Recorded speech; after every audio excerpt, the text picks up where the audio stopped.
Lloret de Mar ha organitzat unes jornades participatives dins el Pla Estratègic Lloret 2035, amb l'objectiu de definir els reptes i prioritats del municipi de cara al futur.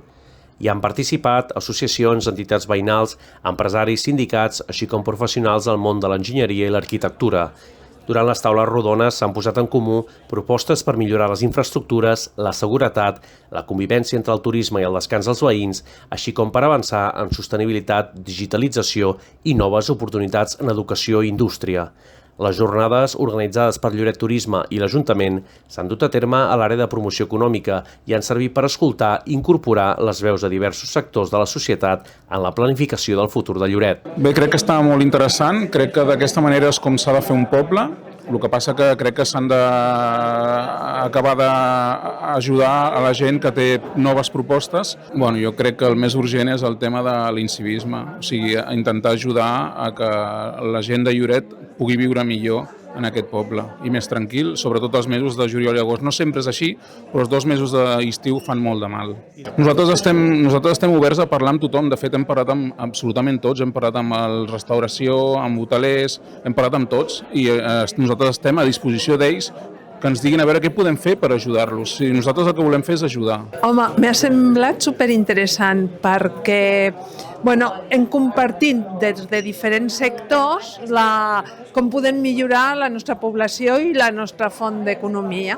Home, el tipus de formació que hem d'oferir a Lloret en els propers anys per potenciar un turisme de qualitat. Home, nosaltres treballem precisament en el camp de la formació. Tenim els cicles formatius de grau mig i superior de la família d'hoteleria i turisme i ara també hem integrat el de videoedició que ISO, que també té opció laboral aquí a Lloret. Doncs m'han semblat molt interessants perquè pensava que tindrem punts de vista molt diferents, al haver sectors tant de l'oci nocturn, de comerç, de restauració, d'hostaleria, i he vist que amb la part que represento jo, la part social, hem trobat punts de molta coincidència. Al final tots volem el mateix, volem més qualitat a Lloret, volem un Lloret més sostenible, volem un Lloret que tingui una apertura més durant tot l'any i això donarà qualitat per les persones treballadores a Lloret. Això em sembla molt interessant. Crec que s'hauria de motivar i fer més vegades. Bé, jo crec que és molt interessant que es celebrin aquest tipus de jornades, tenint en compte que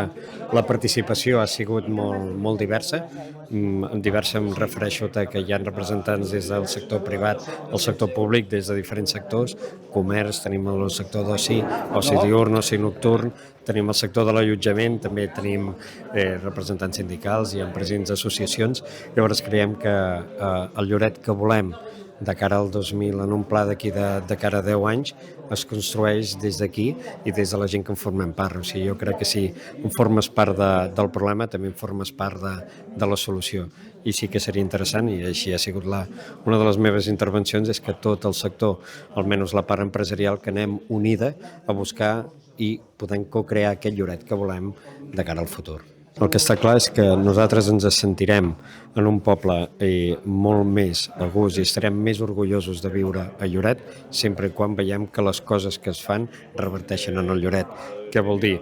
Que la conseqüència de tenir un poble més net, la conseqüència de tenir un poble més ordenat, la conseqüència de poder tenir un descans de més qualitat vindrà a partir del punt que es comencin a fer les coses d'una altra manera, que no dic que siguin millor, sinó d'una altra manera de les que potser s'estan fent ara.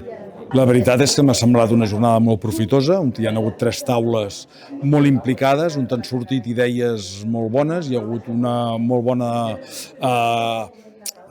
puja d'idees i han acabat sortint uns temes concrets jo crec de molta responsabilitat, com són com minimitzar els efectes del turisme sobre la població local, com millorar i desestacionalitzar i especialment com millorar tot el tema de comunicacions amb Lloret de Mar, tant en transport públic com en transport privat, tant en Barcelona com en Europa com en les circunvalacions de Lloret de Mar.